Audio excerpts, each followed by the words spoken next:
흉악범죄가 갈수록 지능화되고 정교화되고 있는데요. 국가 디지털 포렌식 센터는 정확한 감정과 분석으로 국민의 인권 보장에 앞장서고 있습니다. 네. 특히 진술의 사실 여부를 확인하기 위해서 심리 분석을 수사에 동원하는 사례가 늘고 있는데요. 오늘 사이언스 CSI에서는 심리 분석에 대해 얘기 나눠보겠습니다. 국가 디지털 포렌식 센터 방철 심리분석실장 나와 계십니다. 어서 오세요. 네, 반갑습니다. 네, 자 저는 심리 분석이라는 말을 들으면 거짓말 탐지기가 가장 먼저 그렇죠. 떠오르거든요. 네. 아마 모르는 분들이 없을 텐데요. 어떤 방법으로 거짓말을 판단하나요? 예, 저희 검찰에는 1978년도에 최초로 거짓말 탐지기가 도입됐는데요. 네. 현재는 그 이름이 바뀌어서 심리생리검사라고 부르고 있습니다. 아, 심리 생리 검사로 네. 이름이 바뀌었나요? 네. 미국 드라마 라이 투 미의 실존 인물로 알려져 있는 미국의 심리학자 폴 에크만은 거짓말을 할 때 세 가지의 정서 변화가 일어난다고 합니다. 네. 그래서 발각에 대한 두려움, 죄책감, 속이는 즐거움인데요. 이렇게 심리 상태, 정서 상태가 변하면 그에 따라 생리적인 반응이 나타나게 되어 있습니다. 네. 이 거짓말을 할 때 우리가 심장이 벌렁벌렁 뛰기도 예. 하고 맞아요. 또 심지어는 식은땀을 흘리기도 하잖아요. 네. 그게 바로 이런 심리 상태의 변화 때문에 나타나는 생리적인 변화라고 볼 수 있습니다. 그래서 우리가 호흡, 혈압, 맥박, 땀의 분비량과 같은 그런 자율신경계의 변화를 측정해서 거짓말을 했는지 여부를 추론하는 그런 기법입니다.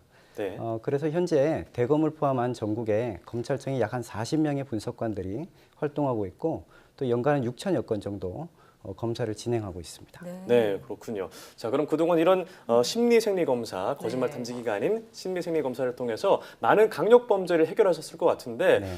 대표적으로 어떤 사건들이 있었나요? 네, 지금까지 잘 알려진 사건으로는 이 길 가던 여성을 납치하고 강간살인했던 오원춘 사건, 예. 네, 그리고 그걸 비롯해서 이제 상주 농약 사이다 사건이라든지 어금니 아빠로 잘 알려진 이영학 사건 등이 있습니다. 아, 네. 정말 전국을 떠들썩하게 했던 그런 강력 예, 범죄 사건들의 국민적 공분을 많이 예, 샀던. 그곳에 바로 심리 생리 검사가 들어가고 있는 네, 건데 그렇습니다. 그 정확도는 어느 정도 되나요? 네, 심리생리검사의 정확성을 측정하기 위해서는 우리가 보통 실험 연구와 현장 연구 이렇게 두 가지 방법을 사용하는데요. 이 실험 연구는 연구에 참가하는 이 피험자들을 한 40명 정도를 모집을 해서 네. 20명은 강의실에 들어가서 빨간색 지갑을 훔치게 하고요. 20명은 강의실에 들어가서 물만 먹고 나오게 합니다. 안 훔치고요. 예, 네. 그리고 이제 검사관은 블라인드 상태에서 누가 절도범인지를 검사를 통해서 예. 맞추는 그런 형식입니다. 네. 예전에 이제 대학생들을 상대로 대검찰청 분석관들이 100% 정확하게 가려낸 연구 결과가 있습니다. 100%의 정확도예요. 네, 그래서 이 실험 연구가 그렇고요. 네. 또 이제 최근에는 실무 데이터를 가지고 분석한 현장 연구가 있는데요. 이제 약 4년 동안 검찰이 시행했던 심리생리 검사 만여 건 중에 이 피의자가 자백한 사건, 즉 이제 실체적 진실이 밝혀진 사건이라고 봐야 되겠죠. 네. 그런 300건을 가지고 저희 심리생리 검사 결과와 이제 비교를 해봤더니 예. 약 한 96% 정도 오. 정확한 것으로 나타났습니다. 일치하는 것으로 나타났죠. 그래서 결론적으로 우리 검찰에서 실시하는 심리생리 검사는 96% 내외의 정확성을 가지고 있다. 그 정도로 이제 생각을 하시면 되겠습니다. 네, 그렇습니다. 말씀을 들어보니까 96%면 정말 정확도가 높은 그러게요. 건데 그런데 이 심리 생리 검사가 증거 능력은 없다고 들었습니다. 맞는 건가요? 심리생리 검사가 증거 능력이 없다는 것은 예. 이 일반인들의 상식처럼 되어버렸어요. 네. 그런데 대법원은 1979년부터 심리생리 검사의 증거 능력에 대해서 일관되게 부정적인 자세를 취하고 있잖아요. 네. 하지만 그 판결이 나온 지가 벌써 한 40년이 지났고요. 그동안 저희 분야에 눈부신 기술의 발전이 있어 왔고 또 수많은 연구가 진행됐거든요. 그 과정에서 검사 결과의 신뢰성, 타당성도 매우 높은 수준으로 향상됐습니다. 네. 그래서 현재 하급심법원에서는 심리생리 검사를 유죄 인정 증거로 채택하는 사례들이 점차 많아지고 있습니다. 그렇군요. 그러니까 이는 이제 법관의 심증 형성에 상당히 영향을 미치고 있다는 거고요. 또 형사 절차에서 아주 중요한 증거로서 자리매김하고 있다. 그렇게 볼 수 있겠습니다. 네, 앞으로 차차히 증거로 인정되는 그런 비율도 좀 늘어나지 않을까 기대를 해보게 되는데요. 네. 이 심리 생리 검사 언뜻 들었을 때는 뇌파 검사랑 좀 비슷하지 않나 이런 생각도 네. 들어요. 네. 둘이 좀 차이가 있나요? 네, 좀 비슷하지만 차이가 좀 있는데요. 네. 이 심리생리 검사는 호흡이나 혈압, 맥박, 땀과 같은 자율신경계 반응을 보는 데 반해서 이 뇌파 분석은 뇌, 즉 중추신경계의 반응을 보는 기법입니다. 네.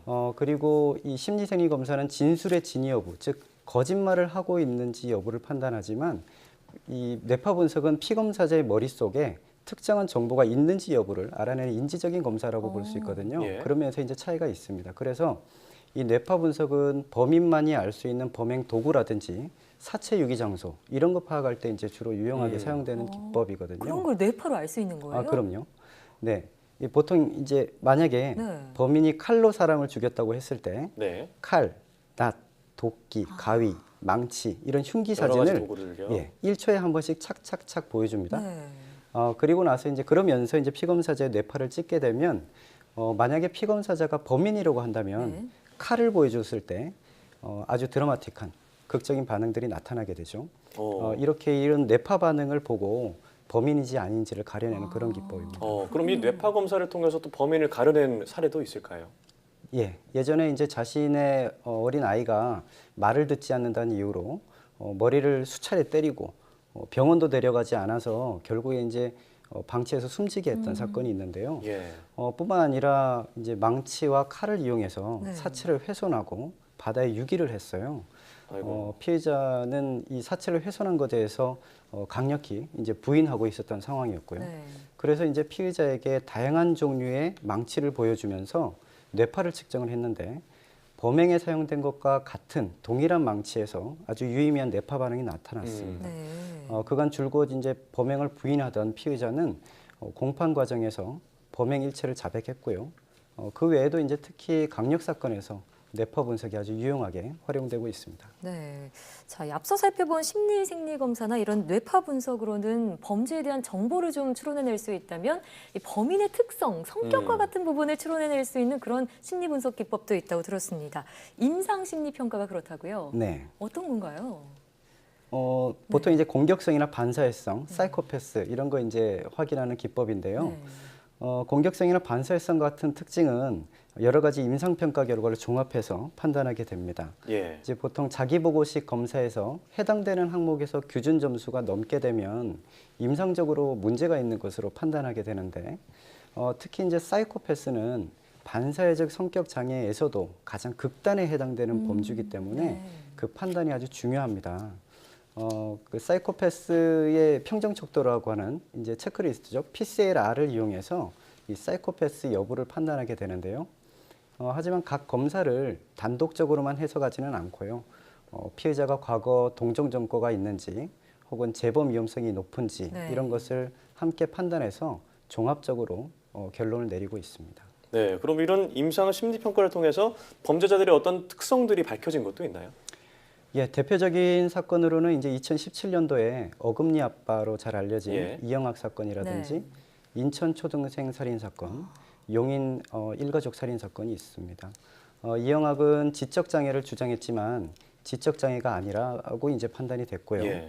이제 가학성 그리고 변태 성욕 장애가 있음이 밝혀졌습니다. 그리고 인천 초등생 살인 사건의 피해자 역시 아주 잔혹함을 추구하는 사이코패스 성향이 높은 것으로 판단이 됐고요. 용인 일가족 살인 사건에서는 피의자가 반사회적 성격 장애일 가능성이 있는 것으로 밝혀진 바 있습니다. 네. 그 외에도 많이 알려지진 않았지만 임상심리평가가 그 결과가 유죄 인정 증거로 채택되는 사례들도 다수 있었습니다. 저희 대검찰청에서는 그래서 이제 통합심리 분석이라고 해서 심리생리 검사, 뇌파 분석, 행동 분석, 임상심리 평가 같은 여러 가지 심리 분석 기법을 네. 하나로 통합해서 신뢰성이 높은 분석 결과를 도출하게 되는데요. 이 대상자의 심리 상태에 대한 다차원적인 정보를 수사팀이 제공하고 있습니다. 그렇군요. 오늘 말씀을 들어보니까 정말 네. 범인을 가려내는데 이렇게 디테일하고 정말 정확한 방법들이 조금씩 도입되고 있구나라는 생각이 들었습니다. 앞으로 검찰의 그 심리 생리 검사가 더 큰 역할을 하길 기대해 보도록 하겠습니다. 네.